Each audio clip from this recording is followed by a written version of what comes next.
जमीबाड़ी लोभरे जन्म कला बापा और सापत मां को कटुरी रे हाणी रक्त रंजित कला पुओ। जगतसिंहपुर जिलार पुरापल्ली रे समस्ते धूमधाम रे घरे घरे रज पालन करिबारे मस्कुल थिबा बेले किए पिठापणा करिछि तो किए माछ मांस रांधि रज पालन करुछि। किंतु एई ओडिशार गणपर्व को अति आनंद सहित पालन करुथिबा समय पुओ जमीबाड़ी लोभरे बापा और मां को दिन दुईपहरे कटुरी रे चोट पर चोट पकाई भिजाई देइछि गाँ दांड। एइभଳି हृदय विदारक घटना घटिछि जगतसिंहपुर जिला बालिकुदा थाना सदर तेरतांग ग्राम रे बापा मां को कटुरी रे अति निर्मम भावे हत्या करिछि पुओ। एई खबर बिजुली परि चारिआडे प्रचार हेबा परे घटनास्थल रे ग्रामवासी भिड़ लागिथिबा बेले घटनास्थल रे बालिकुदा पुलिस पहुंची मृतक बापा सत्यानंद परिडा और मां चारुलता परिडांक शव जबत करने सहित हत्या करा जाइथिबा कटुरी को घटनास्थल जबत करथिले। जन्म कला बापा और साबत मां को सामान्य जमीबाड़ी लोभरे हत्या करिथिबा नर राक्षस पुओ दिलीप परिडा को बालिकुदा पुलिस गिरफ्त करथिले। पर जिला एसपी अंकित वर्मा निर्देश क्रमे घटनास्थल रे साइंटिफिक टीम पहुंची घटनार तदंत चलाइछि। सूचना क्रमे दीर्घ दिन हेब जमीबाड़ी विवाद को केन्द्र करी सत्यानंदक प्रथम स्त्री पुओ दिलीप विभिन्न समय बापा सहित पाटितुंड हेउथिला। दिलीप कटक रे एक घरोई कंपनी रे कार्य करुथिबा बेले सत्यानंद ग्राम रे एक ग्रोसरी दुकान करी परिवार प्रतिपोषण करुथिले।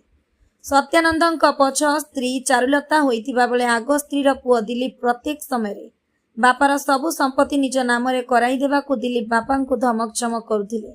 बारंबार विफल हेबारु पूर्वरु केतेथर हत्या षडयंत्र करी विफल मध्य होइथिला। मनरे थिला बुढ़ा बापा और साबत मां को किभली हटाइबो। गतकाली दिलीप गाँ को आसवा सहित एक कटुरी को धार करी आनिथिला। पहली रजरे ग्रामवासी समस्ते निज निज घरे आनंद उल्लास सहित पालन में व्यस्त थिबा बेले दिन दुईपहर समय सत्यानंद समस्त काम सारी निघोट निदरे शोइथिबा बेले नरराक्षस कुलांगार पुओ सुजोग को हाथ छड़ा न करी साथी रे आनिथिबा धारुआ कटुरी रे अति आदर रे खुआई पेई मनीष करिथिबा बापा सत्यानंद को कटुरी रे चोट पर चोट मारी रक्त रंजित कला नरराक्षस पुओ। मां प्रतिवाद करिथिबा बेले रक्तमुखा पुओ साबत मां को भी छाड़ी नथिला। धारुआ कटुरी रे हाणी मां को मध्य हत्या करिथिबा बेले उभय बापा मां को सप दांडरे पड़ी छटपट होई मृत्युवरण करथिले। एभଳି विभत्स हत्याकांड देखि सारा गाँ रे वर्तमान एक भयर वातावरण सहित शोकाकुल परिवेश सृष्टि होइछि। बालिकुदा पुलिस शव को जबत करी शव व्यवच्छेद पई जगतसिंहपुर जिला मुख्य चिकित्सालय को पठाइबा सहित हत्याकारी कुलांगर पुओ दिलीप को गिरफ्त करी बालिकुदा थाना रखी अधिक तदंत आरंभ करिछि। ब्यूरो रिपोर्ट ब्रह्मकिला मीडिया।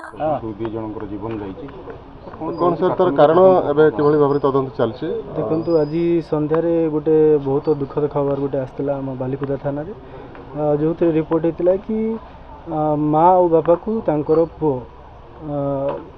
कटुरी रे हाणी की बेकर हाणी देछि आ दुई जनकर स्पॉट डेथ हो जाता। तो इमिडिएटली हमें जमती खबर मिलला 112 एवं पुलिस थाना रो सब स्टाफ गुड़ा को एटी स्पॉट रे पहुंचीतिले निजे आईआईसी पहुंचिले मु भी निजे स्पॉट को आछि हमर साइंटिफिक टीम भी आस्तिले आ मटेरियल एविडेंस गुड़ा को हमें ऑलरेडी कलेक्शन कर देछु एक्यूज्ड को भी हमें एप्रिहेंड कर देछु। कौन सर कारण प्रिलिमिनरी जो इन्वेस्टिगेशन रो हमको जाना पड़छि तांगर प्रॉपर्टी एवं लैंड डिस्प्यूट रिलेटेड घटनाटा होइछि।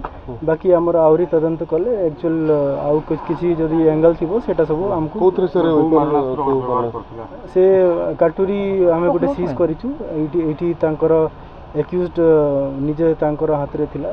तो सर आगरो षडयंत्र करथिला एटा घटना लागुछि एटा प्रीमेडिटेटेड इवेंट अछि से आगरू प्लानिंग करथिला। आज कौन से मौका पाई कि से इवेंट को आज अंजाम देछि। अभियुक्त गिरफ्त होइछि नने अभियुक्त हम अटक अछि हम पाखरे आमे ताकू गुड़ा एविडेंस गुड़ा को आमे कलेक्शन करिकि ताकू अरेस्ट करके कोर्ट चालान करते। साइंटिफिक टीम पहुंचिबो साइंटिफिक टीम ऑलरेडी पहुंची सारी छी और साइंटिफिक एविडेंस गुड़ा को ऑलरेडी हमर कलेक्शन चाली छी मोटा मोटी सब कलेक्शन हो जाइछि। आमे चेष्टा करिवु ए केसटा को केमती शीघ्र कन्विक्शन कोन है जबत है सर एक्यूज ठारू तार जो काटुरी ताठू जबत होइछि एवं अन्य अन्य सामग्री गुड़ा को जहाँ ये केस रो इन्वेस्टिगेशन रे हमको हेल्प करिवो से सब आमे सीज करछि।